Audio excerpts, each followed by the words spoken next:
लगता है। अभी मैं आपको हंसी आएगी सुन के कि मैं जब प्लेबैक मैंने शुरू किया तो मैं बॉम्बे टॉकीज में जाके बैठती थी, तो एक कोने में मैं बैठी रहती थी। मुझे नहीं मालूम था कि यहाँ कैंटीन है, यहाँ चाय मिलती है या खाना मिलता है। मैं बैठी रहती थी सारा दिन, भूखी प्यासी, कुछ नहीं, काम करके चली आती थी। और बाद में मुझे एक दिन एक किसी डायरेक्टर के असिस्टेंट थे, वो आके मुझे कहने लगे कि लता तुम खाना खाओगी?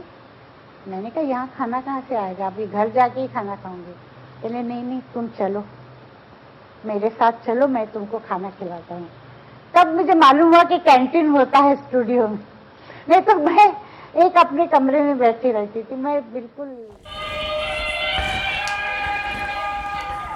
नमस्कार, आदाब दोस्तों। आज मन बहुत उदास है और कई दिनों से था। लता जी की बीमारी का हम सुन रहे थे, लेकिन अब वो हमारे बीच नहीं रहीं।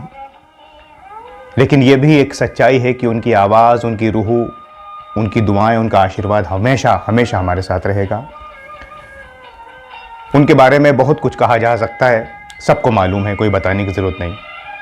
मधुबाला, मीना कुमारी जी, नरगिस, वैजंती माला, माला सिन्हा और बाद तक माधुरी दीक्षित, प्रीति जिंटा, कहाँ तक उनकी आवाज़ पहुँची।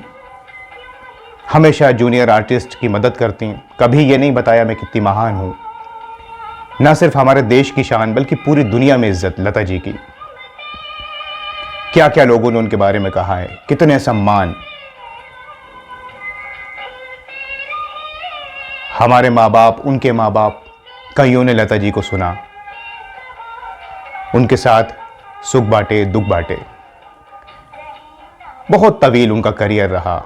वो हमारी माँ की तरह रहीं, गार्जियन की तरह रहीं और हमेशा रहेंगी। सदियों सदियों सदियों में ऐसे लोग आते हैं। आज दुनिया वीरान हो गई, लेकिन यह है कि उनकी यादें, उनकी आवाज़ हमेशा हमारे साथ ही रहने वाले हैं। उनके कई किस्से हैं लता जी के।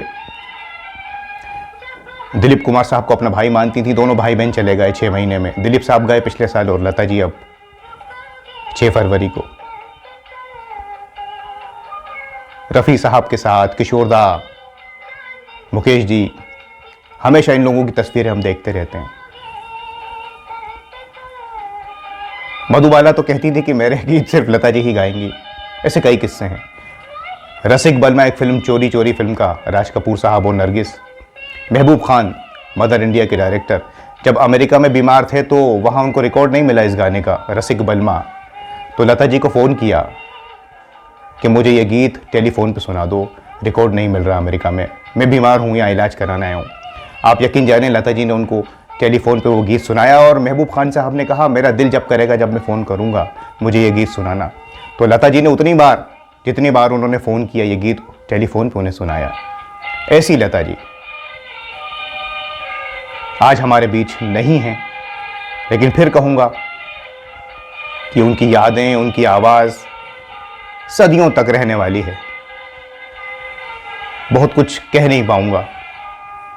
मैंने आपसे कहा कि मन उदास है,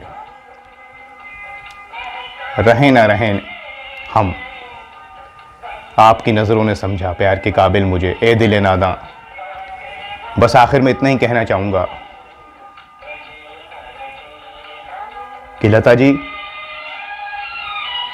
आपने हमें बहुत मोहब्बतें दी, बहुत हमारा ख्याल रखा और आप दुनिया में नहीं हैं अब, लेकिन आपकी दुआएं, आपका आशीर्वाद हमेशा हमारे साथ रहे। बस दोस्तों, अब चलता हूँ। लता जी को श्रद्धांजलि, खिराज अकीदत। फिर मिलेंगे। नमस्कार, खुदा हाफिज। अल्लाह तेरो नाम, ईश्वर तेरो नाम। हे मेरे वतन के लोगों,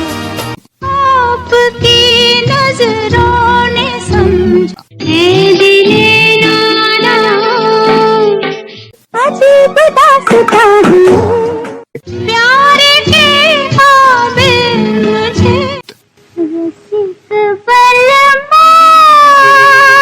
अब प्यार किया तो डरना क्या, चलते चलते